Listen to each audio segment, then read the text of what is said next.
¿Qué tal, amigos? Bienvenidos a nuestro programa. Una vez más, una cita con la ciencia. En esta oportunidad, como siempre, nos acompaña, ¿no es cierto?, el licenciado y profesor don Carlos Carvajal Lara, con esta serie de programas que nos llenan de conocimiento y, ¿por qué no decirlo?, que nos hacía mucha falta en Chiloé de Radio Televisión. Maestro, ¿cómo está usted? Muy bien, muchas gracias. Nuevamente aquí con el programa de Experimentando Conciencias. Así es. Muy agradecido por su invitación para llevar a cabo este tipo de programas. Hoy, maestro, ¿qué vamos a ver? Vamos colocándonos en la ciencia al tiro nomás. Lo que vamos a tratar hoy día es otro de los elementos muy necesarios, elementos como nombre genérico, que son necesarios para la existencia de vida en la Tierra, que es el agua. Vamos a estudiar el agua en la Tierra. El agua en la Tierra como elemento vital, ¿sí? Generalmente, cuando uno escucha conversaciones entre las personas, hasta yo lo he escuchado en la televisión, hasta lo he leído en el diario, hablan de elemento vital, pero en realidad, químicamente hablando, el agua es un compuesto. ¿Por qué? Y aquí viene una explicación. Si fuera un elemento, estaría constituido por un solo tipo de elemento o clase de elemento. Ejemplo, como hablábamos en los programas anteriores, el ozono, 3 átomos de oxígeno. Él es un elemento, porque solamente está constituido por un tipo de elemento. Pero el agua, que aquí la tenemos representada, está constituida por 3 átomos, pero de esos 3 átomos, 2 son de hidrógeno y 1 de oxígeno. Por lo tanto, el agua, por estar constituida por elementos distintos, se considera un compuesto. Así que uno debiera decir compuesto vital. ¿Por qué la gente habla de elementos o quedó eso ahí mal? Porque los griegos hablaban de los elementos del agua, los elementos del fuego, de la tierra. Entonces, eso fue generando la confusión. Pero químicamente el agua es un compuesto y es un compuesto realmente extraordinario, porque fíjate que está cubriendo gran parte de la superficie de la Tierra. Y el cubrir gran parte de la Tierra, además, como señalan los científicos, se dice que de ahí surgió la vida. Y otra cosa muy extraordinaria del agua es que es uno de los pocos, porque todavía no sabemos mucho del universo, pocos planetas donde, o mejor hasta ahora el único planeta donde el agua se encuentra en los 3 estados de la materia. ¿Qué significa eso? Los estados de la materia significa cómo están las sustancias localizadas, ubicadas. Los científicos llamaron estados de la materia a la cercanía o a la lejanía en la que están las sustancias. Estado viene de status, que significa posición, ubicación. Entonces crearon 3 estados, que es lo que nosotros normalmente ubicamos. Por ejemplo, el agua, en el caso se encuentra en estado sólido, en los glaciares, ¿cierto?, en los casquetes polares. El agua, y ahí el agua, o el estado sólido de las sustancias, se encontrarían muy cercanas unas con otras, porque vamos a hablar del agua que tiene algo muy, muy poco usual. El agua también se encuentra en el estado líquido, donde la distancia entre las moléculas de agua es un poquito más alejada que del agua que está en estado sólido. Y ahí la tenemos el agua subterránea, para qué decir el océano, acá estamos rodeados, ¿cierto?, de agua en la isla, el agua subterránea, tenemos ciertas vertientes, tenemos los lagos, los ríos. Pero el agua también se encuentra en estado gaseoso, es decir, por ejemplo, el vapor en el aire. Así que el agua extraordinariamente, y eso es extraordinario, que se encuentre en los 3 estados de la materia. Ahora, si me permite, no solamente hay 3 estados de la materia, hay 6.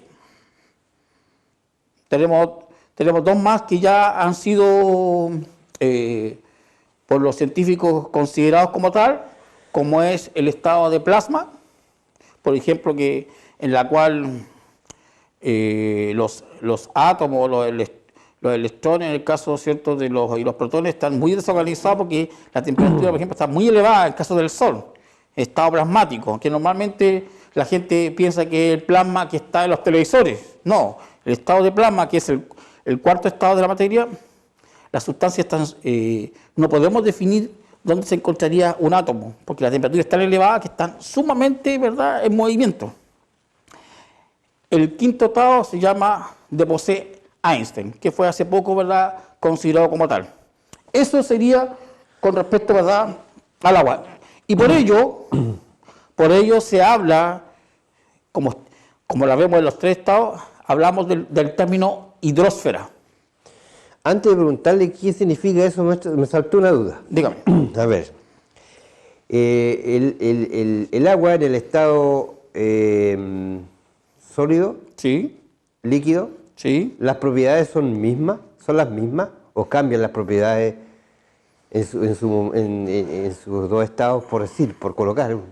No quiero, te voy a adelantar, pero no son los mismos. Ya, Pero correcto. quiero Ya. después de explicar esa parte, y disculpa que te No, deje en está bien. suspenso, No, está te lo bien. vamos a explicar, porque el agua en sí es un compuesto extraordinario, y por eso que, y de hecho, si uno se puede pensar, hacer como filosofía biológica, se puede decir, casi irracional, por qué eligió la naturaleza al agua, ¿cierto?, como cubrir tan elevadamente la superficie de la Tierra, y que lo que más, ¿cierto?, uno busca en otros planetas es lo mismo, buscar la atmósfera que ya vimos, ¿cierto?, de oxígeno, O2, ver este ozono, ¿cierto?, 3, y el agua, que es otro compuesto fundamental para lo que es la supervivencia del ser humano. Pero estaba hablando de la hidrósfera. Exacto. ¿Qué significa este término, maestro? Hidrósfera, como todo término científico, tiene su base en los prefijos griegos. Y hidro significa agua. Y esfaira, que es verdad, esfera, significa justamente esfera de agua. Es decir, toda el agua que está en el planeta Tierra le vamos a llamar hidrósfera, que es justamente todo este caso de que en forma extraordinaria lo encontramos, que los niños siempre se preguntan por qué le llamamos al planeta Tierra, si cuando uno lo mira del espacio exterior lo que más ve es agua. Claro. Pero la verdad sí, es un planeta que está constituido por un buen componente de tierra. Eso es lo que es importante. Lo otro, fíjate que esa agua cubre los 3/4 de la superficie terrestre. Y eso corresponde al 97% del agua que hay en la Tierra.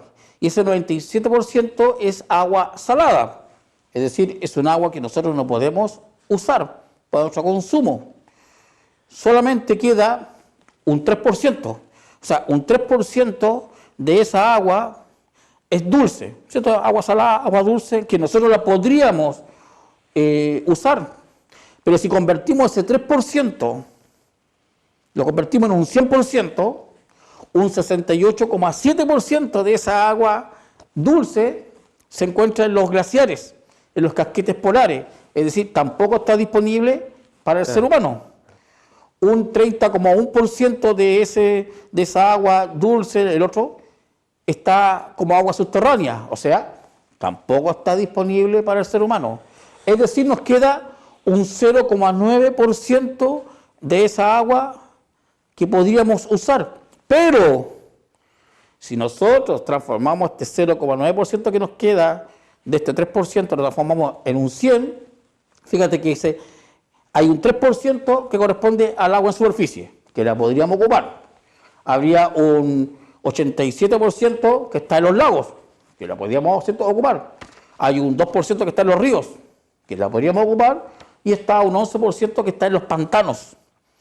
Si uno se pone a hacer el desglose, la cantidad de agua que está disponible para nosotros los seres humanos es pequeñísima, muy pequeña. Fíjate que estamos hablando de un 0,9% de este 3%, y de ese 0,9% podríamos decir que un 80% está disponible para nosotros. ¿Y cuántos somos nosotros? Como 7.000 millones de seres humanos, más los animales, más las plantas. O sea, realmente es un recurso bastante escaso, a pesar de que uno lo ve como que estuviera en muchísima cantidad. Eso con respecto. Y fíjate también que había un investigador ruso que estaba aparece mucho, ¿verdad?, en los libros, que es don Alexander Oparin, que era biólogo y era químico. Y él en 1922 habló de que el agua era la cuna de la vida. ¿Y por qué decía esto? De hecho hay una película, ¿cierto?, que habla de la cuna de la vida. Porque dice que desde el agua surgió la materia orgánica, la cual a la vez dio origen a los seres vivos. Es decir, todos los seres vivos están constituidos por agua. Si uno se pone a hacer un estudio, eso a mí me pone contento porque, obviamente, por mi masa corporal, en una persona adulta, entre un 60 a un 70%, según varias características, la masa total sería agua. O sea, nosotros lo que más tenemos en nuestro organismo es agua. No es ni músculo, ni hueso, es agua. Fíjate que da como una idea extraña, ¿cierto?, que uno tiene percepciones, pensar que tiene otras cosas más, y no, lo que más contiene es agua. En el caso de las plantas, es más extraordinario, porque puede llegar entre un 70 a un 90% de su masa, de la masa de la planta, puede llegar a ser agua.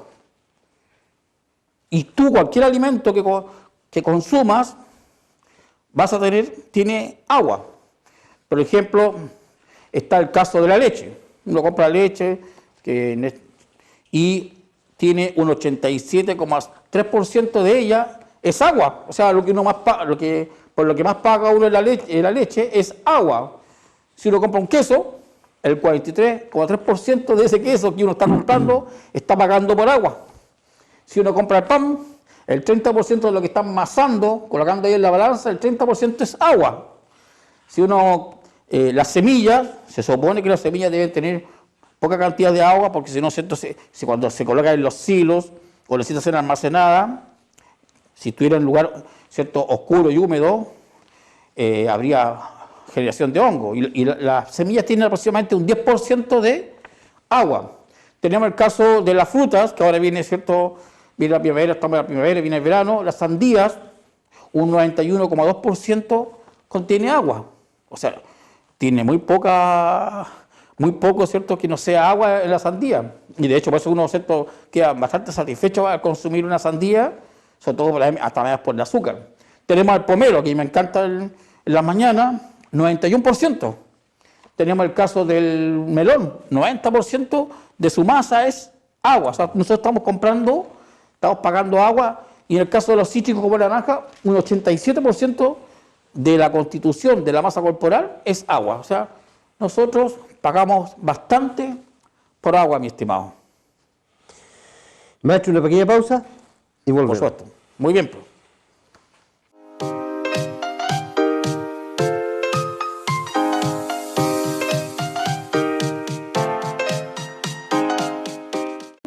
Porque leer también nos une, Chile lee. Les recomiendo este libro que me salvó en la cocina. Leer juntas nos hace muy bien. Muy bien. Se echa de menos los amigos, pero en este libro ya no me siento solo. Sin movernos de casa, los libros nos hacen viajar. Yo te recomiendo este, que es muy bueno. Es hora de leer. Comparte tu libro favorito con el hashtag #ChileLee y viralicemos la lectura. Conoce las sugerencias de Chile en chilelee.mineduc.cl. ¿Y tú? ¿Qué libro recomiendas?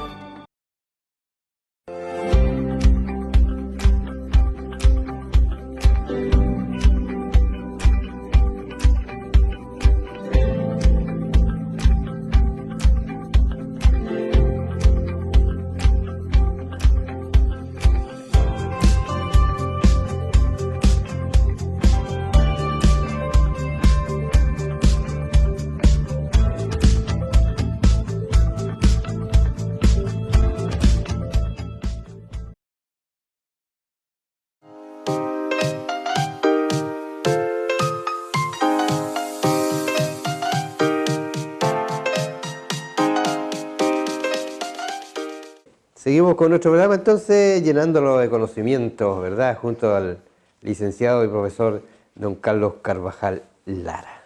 Maestro, aquí noté en un apunte que tengo, dice, ¿qué función cumple el agua en nuestro organismo? Que muchos deben hacerse la pregunta.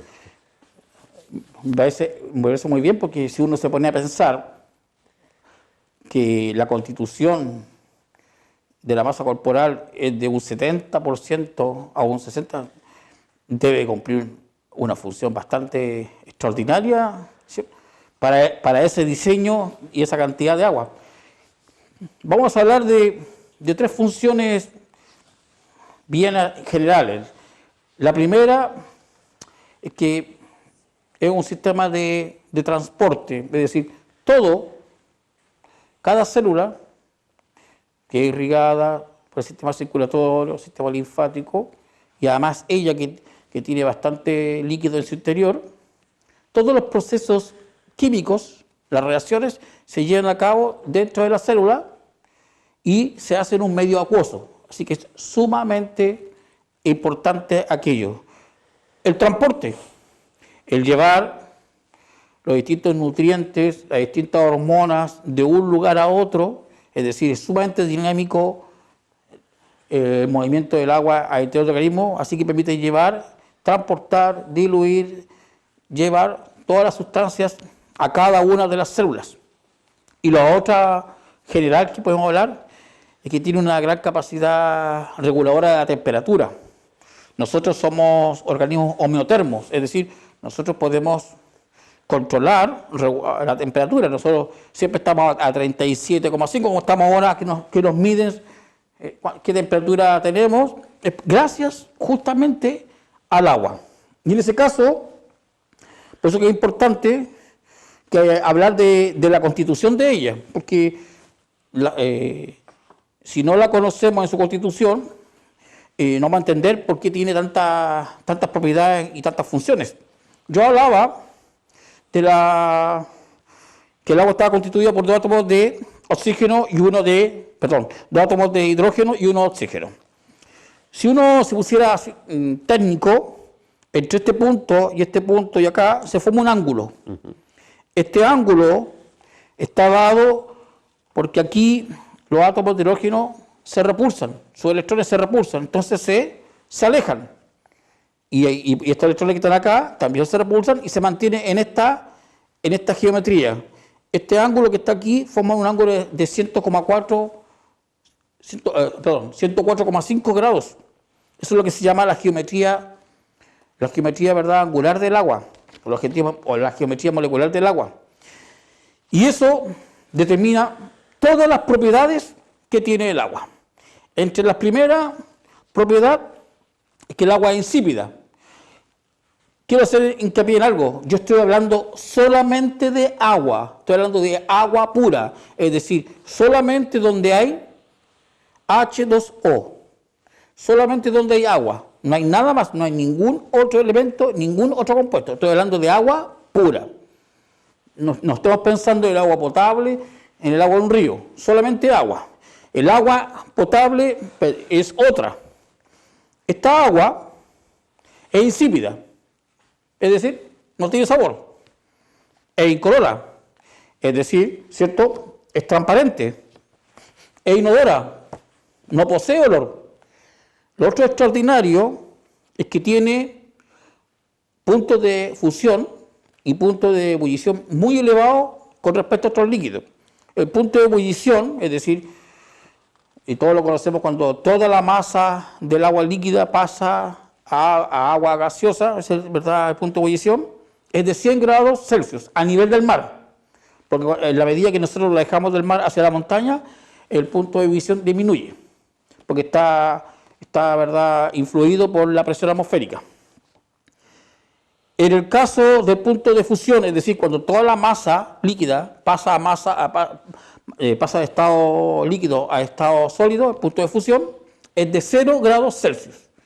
Y eso, para un líquido comparado con otros, es muy elevado.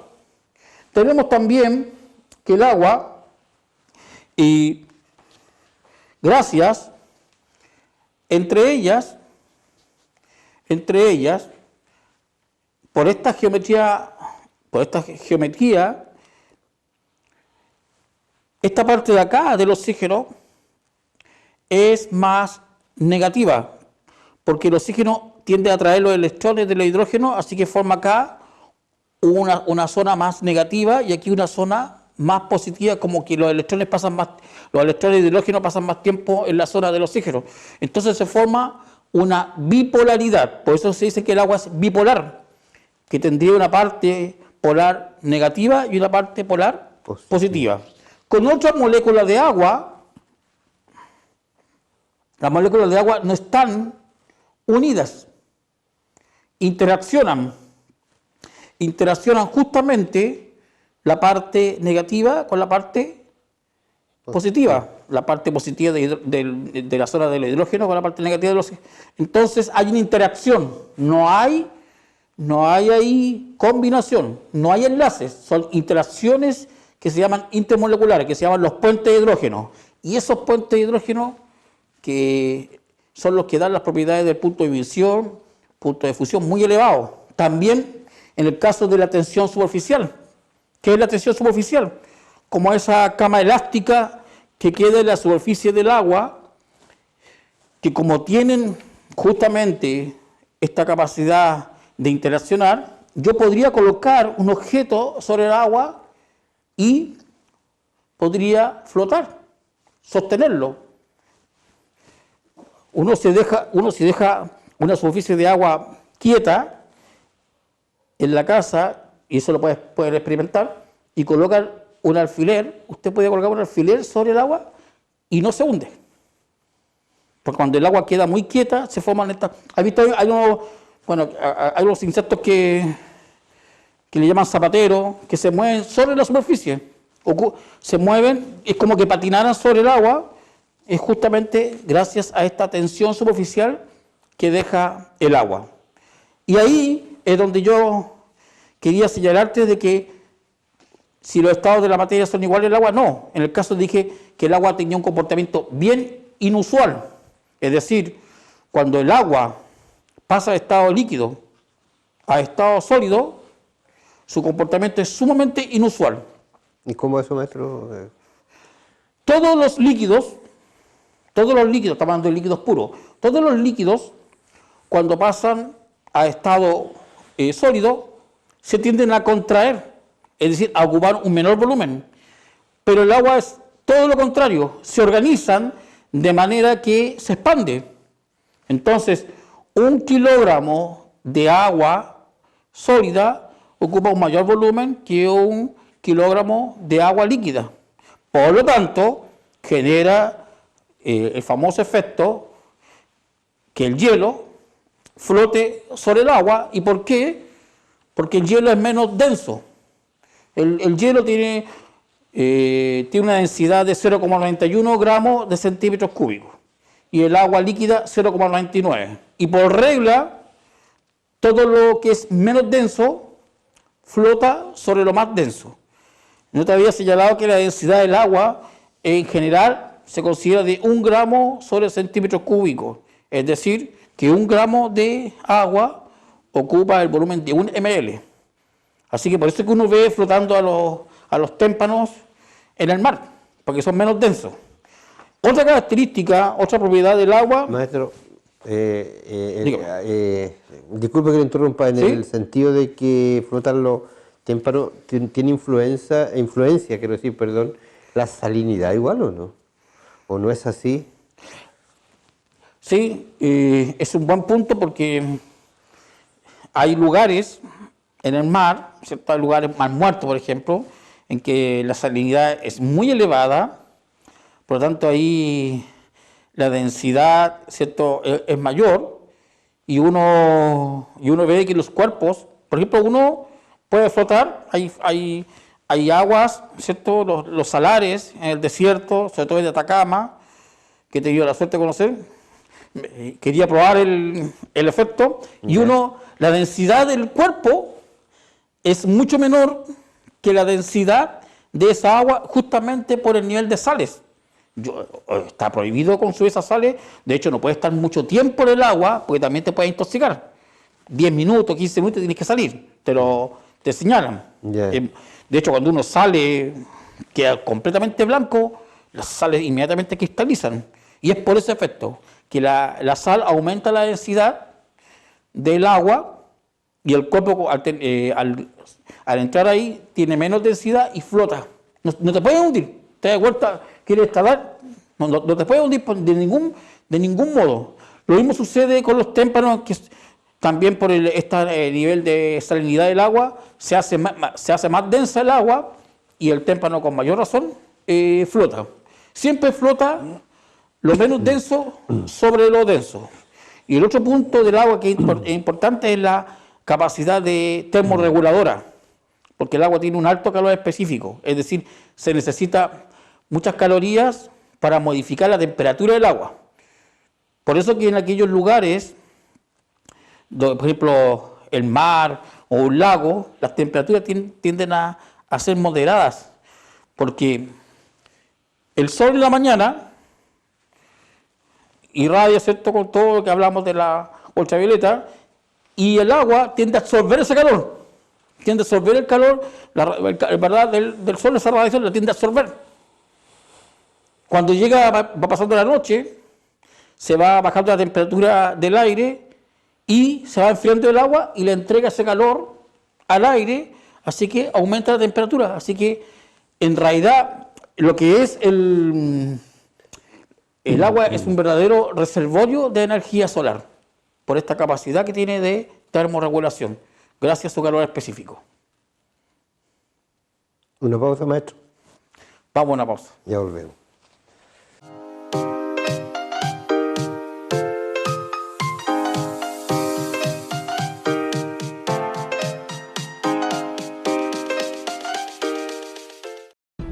No es normal que los niños estén todo el día en casa. Por eso es normal que te estreses. No es normal estar encerrados ni lejos de la familia. Por eso tu ansiedad es normal. No es normal no saber qué pasará. Por eso es normal tener dudas. Lo que nos está pasando no es normal, pero lo que sí es normal es que nos apoyemos entre todos. Ingresa a www.gov.cl/saludablemente. Encontrarás apoyo para este momento. Esto es un mensaje de la Corporación de Educación Municipal de Quinchao.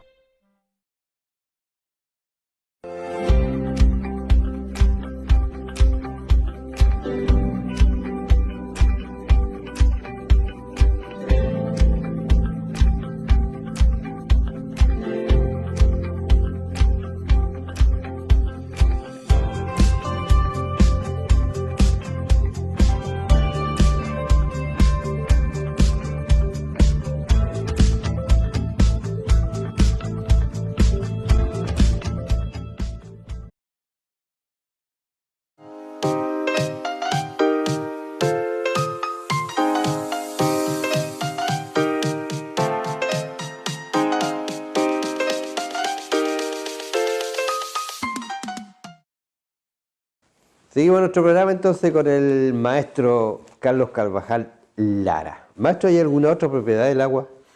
De todas las que ya hemos señalado, Sí, de todas las que ya hemos en señalado. realidad se puede nombrar. Sí, lo otro importante, por lo que te hablaba de la bipolaridad del agua, que tiene dos polos, es que gracias a esa bipolaridad, el agua está considerado como un solvente universal, porque la mayoría de los solutos ella los puede disolver.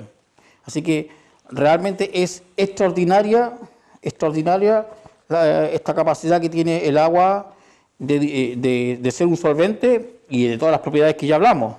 Lo otro importante que hay que hablar del agua, que no es menor, es su dinámica dentro de la tierra. Siempre nos han hablado, ¿cierto? Nos han hablado que el agua, ya hablamos, ¿cierto?, de la cantidad de agua que está en el mar. En el mar está líquido, están ahí líquidos. Llega la radiación, se evapora, transpiran las plantas, los animales sudan y entra en estado gaseoso. Y es decir, se eleva. Al llegar arriba, pasamos de estado sólido, estado, ¿verdad?, líquido, estado gaseoso, llegan allá y se enfrían, forman, ¿cierto?, las nubes y al bajar más la temperatura, condensan y puede precipitar como agua nieve, como agua lluvia o como granizo, que acá nosotros ya lo hemos vivido últimamente. Llega, cae en las cuencas, cae en la cordillera, nuevamente cae, da a los ríos, otra infiltra y después todo, ¿verdad?, llega al mar. Es decir, lo que nosotros estamos hablando era de un ciclo, lo que conocemos, ¿cierto?, como el ciclo hidrológico. Maestro, estos procesos que se viven ahí, por lo general uno dice, hoy nevó más en la cordillera o cayó más granizo en la cordillera. ¿Tiene algún sentido eso, la altura, o es por qué se produce eso que es más allá que acá, por así decirlo? Porque al final es un... En la medida que nosotros nos alejamos de la superficie terrestre, la temperatura en la atmósfera va disminuyendo. Ya, entonces, por eso que a más altura el agua se mantiene en estado sólido, que en este caso sería las nieves. Es por ese fenómeno. Ya. Las personas que, por supuesto, practican en globo han sentido esa sensación cuando van subiendo, que la temperatura va bajando. Así que lo otro que tenemos que hablar del agua, por supuesto, en este ciclo, está la contaminación, que en nuestro programa, ¿verdad?, es lo que es conciencia. Pero la contaminación significa que nosotros vamos a cambiar la composición de esta agua o le vamos a agregar otros componentes que son tóxicos. Y hablamos del beneficio y de lo dañino, que era para el hombre. Hay contaminaciones que son naturales. Se entiende una contaminación natural cuando no interviene el hombre, sino cuando el agua se va mezclando con otras sustancias que cambian su composición y que no la hacen justamente que la podamos usar. También está el caso cuando caen, en el caso, ¿cierto?, de las montañas, que van alzando muchas sales y entonces uno no las puede consumir. Ese tipo de contaminaciones son naturales. Pero lo más terrible viene la contaminación que provocamos nosotros, los seres humanos, que ahí hay un sinnúmero. Podemos ver, en el caso del petróleo, cómo contamina los mares y cómo destruye la fauna y la flora, ¿cierto?, marina. Tenemos el caso marino, tenemos el caso terrestre, los fertilizantes. Cuando hay un exceso de fertilizantes, los cuales quedan también y arrastran en el suelo, bajan a las napas freáticas, los pozos, los pesticidas. Otro tipo de contaminación dado por el hombre cuando ocupa un exceso, y el exceso también baja a las napas freáticas y contamina, ¿verdad?, las napas freáticas, ¿cierto?, lo que da a los pozos. Tenemos el caso de los detergentes. ¿Quién no lava en la casa? Y el detergente antes, porque ahora uno ocupa lo que se llama el detergente biodegradable, es decir, que en el transcurso, cuando sale, ¿cierto?, de la casa, se puede biodegradar, es decir, se puede descomponer y es factible que esa agua se pueda recuperar. Esto es muy importante, y para qué decir de los residuos orgánicos, feca, orina, caen, ¿verdad?, animales muertos, que provocan una alta contaminación del agua. Y de ahí viene, y uno dice, bueno, usted ha hablado del agua pura. ¿Y qué agua ocupamos nosotros? Ocupamos, ¿cierto?, lo que llamamos el agua potable. ¿Y qué significa eso, maestro? Sí. ¿Cuál es la diferencia? El agua potable no es agua pura. De hecho, la palabra potable es de un latín que se llama potare, que significa bebible, o que se puede beber. Por eso se llama agua potable, que yo pueda beber. El agua potable no es agua pura, porque el agua potable es la que tomamos de los ríos, de los lagos. Y como ya dijimos, ahí mueren moluscos, peces, caen aves, caen plantas, así que no la podemos llegar y recibir y tomarla, porque oye, nos provocaría un daño. Entonces lo que se hace es, antes de que llegue a la casa, pasa lo que se llama un proceso de potabilización, es decir, que el agua se haga bebible. El agua contiene más de 150 sustancias. Más de 150 sustancias. Increíble. Cuando uno mira el agua potable, tiene más de 150 sustancias. Y hay que imaginarse dónde viene. Entonces, ¿qué pasa? Pasa por procesos. El primero, si uno va a una planta potabilizadora, hay unas rejas, hay unas mallas, que es para retener las plantas, los árboles, los animales vivos, perdón, los seres vivos que han caído ahí y se han muerto, los tiene que retener para que no entren. Eso se va limpiando constantemente y eso se llama el tamizado, para que no entre a la planta. Después, esa agua igual viene turbia, se le hace una precloración, es decir, se le agrega cloro. El cloro es gaseoso, o sea, Cl2. ¿Y para qué es eso? Para matar los patógenos que trae el agua, porque el agua viene turbia, viene obviamente ahí murieron ¿verdad? Organismos. Y generalmente, para matar dos grandes tipos de organismos que generan una enfermedad que se llama el tifus, ¿cierto? Y el cólera, que ya está, Chile ya está libre. Es muy raro que se produzca tifus, cólera, porque eso nos da a nosotros un sello de calidad y de desarrollo. Después de eso, como el agua sigue turbia, se le agrega, viene la floculación o coagulación, que es que se le agrega unas sustancias químicas, porque en el agua, como está girando, hay sustancias que están en suspensión. Entonces, hay que provocar que estas sustancias que están en suspensión se aglomeren, se junten. Así que se le agrega una sustancia en el proceso de floculación y estas sustancias al juntarse caen al fondo por gravedad, porque se hace más pesada, así que caen al fondo y viene la etapa de sedimentación. La sedimentación es tomar, ¿cierto?, todas estas sustancias que caen al fondo y de ahí se pasa por un filtro que puede ser de piedras o arena u otro tipo de filtro, y ahí quedan tomadas todas estas sustancias que habían caído al fondo.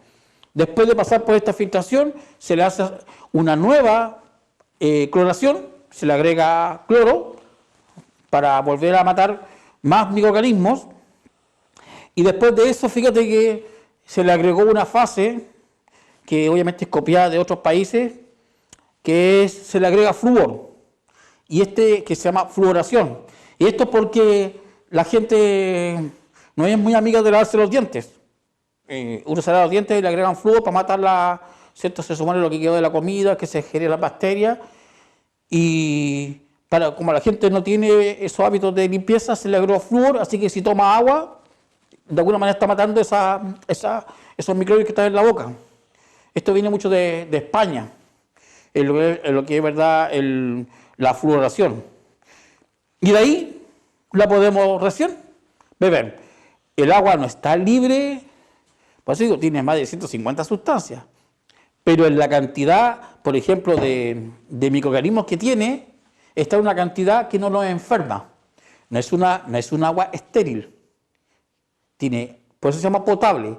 Está potabilizada, tiene sustancias que al beberla no me va a hacer daño porque está en una cantidad que el organismo la puede soportar. De hecho, cuando viene gente de afuera y bebe agua potable, les da justamente enfermedades estomacales, lo que habla de colitis, que el organismo se enferma. Por eso cuando uno va a otros países no debe tomar agua potable, porque no está acostumbrado, debe tomar agua ¿verdad?, embotellada. Esa es siempre la máxima al ir a cualquier otra parte, tomar agua embotellada. Bueno, lo otro que decía que es importante es que ya la podemos beber. Fíjate que uno dice, ¿cuánta agua utilizamos en la casa? Normalmente se supone que una persona en la casa mensual ocupa, ¿cierto? Se baña, si se baña 5 minutos, se gasta 100 litros de agua. Una persona. La descarga del baño, ¿cierto? Cuando uno tira la cadena, ahí son 50 litros. Si uno lava la ropa, estamos hablando de 30 litros. Si uno habla de el lavado de la loza, hablamos, ¿cierto?, de unos 30 litros. Si uno habla de cocer los alimentos, 15 litros. Es decir, se gasta una buena cantidad de agua. Fíjate que en el país de Ciudad del Cabo, en Sudáfrica, en el 2018, estaba el 22 de abril, se consideraba que se acababa el agua. Y tuvieron que hacer modificaciones de hábitos para que tuvieran agua. Y le estaban pidiendo a las personas que gastaran mensualmente 50 litros de agua. Y nosotros, una persona solamente aquí en Chile, 50 litros de agua lo gasta en la descarga, en el baño. O sea, nosotros tenemos una proporción aproximadamente como de 7 veces de cualquier otro país en el mundo. O sea, tenemos y a pesar de que nosotros estamos en sequía, pero la cantidad de agua que tiene cada chileno es bastante, ¿verdad?, amplia. De hecho, a la gente le llama la atención que nosotros no nos bañemos tanto en otros países. En ese sentido, 100 litros de agua en la ducha ¿usted habla del mes? No, pues no puede ser. ¿Del mes? Del mes promedio, una persona. Una persona. Una persona. Todo un mes gasta 100 litros. Debiera. 5 minutos de ducha. 5 minutos. 5 minutos. Les pido a las personas que hagan el ejercicio de controlarse 5 minutos o que tomen el tiempo cuánto está en el agua. O sea, es realmente muchísimo. No, si uno gasta muchísima agua. Mucha agua, mucha. Porque yo he visto gente que está media hora, 1 hora. Sí. Y cada vez yo veo, cuando viajo, sobre todo a mi ciudad, está mi mamá, que crecen y crecen, hay edificios y crecen las poblaciones y ¿cuál es el tope? El agua. Maestro, veo tantas cosas ahí sobre su mesa. ¿Vamos al experimento para ver qué pasa con todo esto? Vamos a ir al experimento, sí. Como nunca hay cosas aquí sobre la mesa. Entretenido. Tenemos botella con agua, frascos, que pueden usar también estas botellas cortadas, o vasos. Por eso traje todo tipo de referencias que uno a veces consume y lo guarda. Grava, tierra, un embudo, una fuente donde voy a posar mi filtro, porque va a ser un filtro. Va a ser un filtro. Cuando uno sale a excursión, si hay un agua que es muy turbio, podría hacer esto. Lo hace dijimos que usaban filtros, usaban arena y usaban piedras o grava. Mi amiga fiel, la toalla de papel, la lupa en caso de que hay, y pañito. Entonces, vamos a construir un filtro de agua.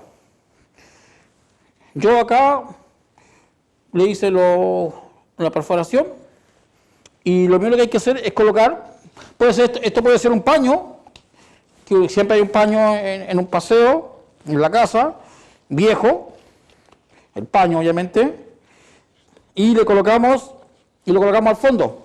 También puede ser toalla nueva, pero como siempre hay paños que uno encuentra que no sirven, y agrega la grava. Son piedras. Piedritas, sí. Piedritas. Yo te lo fui a buscar en la playa. Ya. Porque como la orilla de la costanera está llena de eso. Y la arena. Por favor, así que no esté pegada ahí.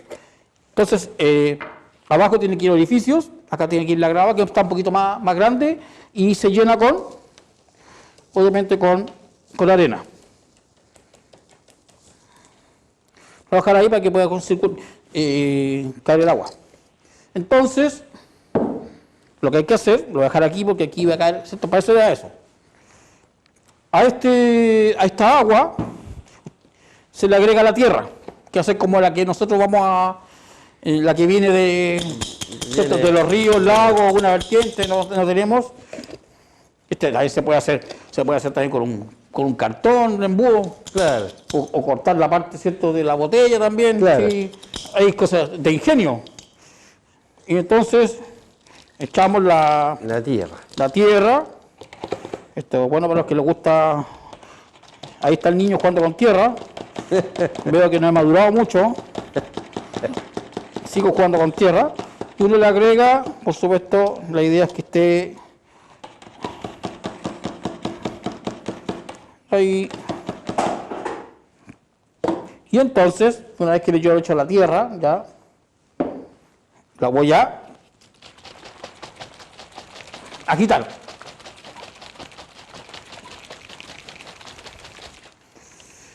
Ahí quedó más turbio, ¿cierto? Y voy a sacar una muestra de cómo es el agua. Aquí esto puede variar por la cantidad de tierra que yo haga. Claro. Y el resto, esto va a ser el control, Ya. cómo era originalmente. Ya. Y entonces, lo que voy a hacer ahora es agregar esta agua acá.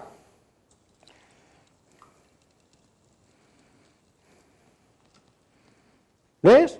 Y si uno se fija, fíjate cómo sale el agua. El agua sale clara. Había que echarlo al... Mira cómo sale el agua. Sale clara. ¿Sí? Sale clara. Comparada. Y dice, a ver, ¿cómo para comparar como buen científico, voy a dejar y voy a colocar el agua aquí, ¿cierto? Ahí está la comparación. Todavía está con sedimento. Pero ¿qué podría hacer yo? El agua que recogí aquí, la puedo volver a echar. ¿Y qué debiera suceder? Debiera volver a filtrarse mejor. O sea, ¿el resultado cuál va a ser? Que el agua que está aquí turbia va a salir cada vez que yo la haga pasar por este filtro que construí, va a salir más clara, con menos sedimento. ¿Y por qué? Porque las suciedades, esto que está aquí en suspensión, que está suspendido ahí, se va adheriendo a la superficie de cada grado de arena y de piedra. Hace un verdadero tope. Si esto tenía un palito, el palito en algún momento queda atascado. Todo lo que era de lo que está aquí en suspensión queda atrapado. Mientras más pequeña es el tamaño de la piedra, mejor queda adherido lo que está en suspensión. Y eso, por eso va primero arena y después va a grava y está el filtro. Y si uno ve el agua, y esto lo puede hacer varias veces, y el agua, ahora esta agua, por supuesto, estamos haciendo solamente el modelo de la planta, pero en la planta acuérdate que le agregan cloro y le agregan flúor para matar justamente las bacterias. Pero si uno tiene una vertiente que viene con muchos palos, obviamente puede hacer este filtro. De hecho, lo hacen. Y el desafío, ¿Ya? porque ya tenemos la razón, ya tenemos Ya, claro. el resultado y por qué sucedió. Sería, primero, hacerlo solo con el paño, sin colocarle grava y sin colocarle arena. Segundo, colocarle el paño y la grava sin colocarle arena. Y comparar los resultados y ver qué pasó. Y explicar por qué habrá sucedido eso. Eso sería mi estimado José y estimados televidentes. Interesante, maestro. Nos vamos llenando de conocimientos. A veces uno, a nivel de colegio, el niño a veces no tiene la debida atención cuando usted hace sus clases, ¿verdad? Muchas veces pasa que ahora vamos entendiendo a través de estos programas lo que usted quiere entregar y lo que entrega en su aula de clase, me imagino. Porque esto todo lo ha hecho con los estudiantes en algún minuto. Esto, sobre todo los más pequeños, en que están mucho de la parte experimental, y ahora ahí está lo que es la enseñanza basada en proyectos. Pero y sobre todo lo importante que hablamos del consumo de agua en la casa, usar productos que se biodegraden, hacer un buen uso del agua, porque hay países que ya no hay agua. Se habla hasta de una guerra del agua. Así es. Hay países que compran agua a otros países. Nosotros somos realmente privilegiados. Somos privilegiados. De hecho, aquí como llueve, podríamos hacer grandes tanques para el agua de riego, para el agua de alimentación de animales y otros. Qué interesante, maestro, ha sido este programa hoy día y yo una vez más lo digo, aparte de conocer todo el proceso, estamos creando conciencia y eso sí que es importante. Así es. Gracias, maestro. Un agrado como siempre. Bueno, nos volvemos a encontrar la próxima semana con el licenciado y profesor don Carlos Carvajal Lara, profesor del Liceo Insular aquí en Achao. Muchas gracias.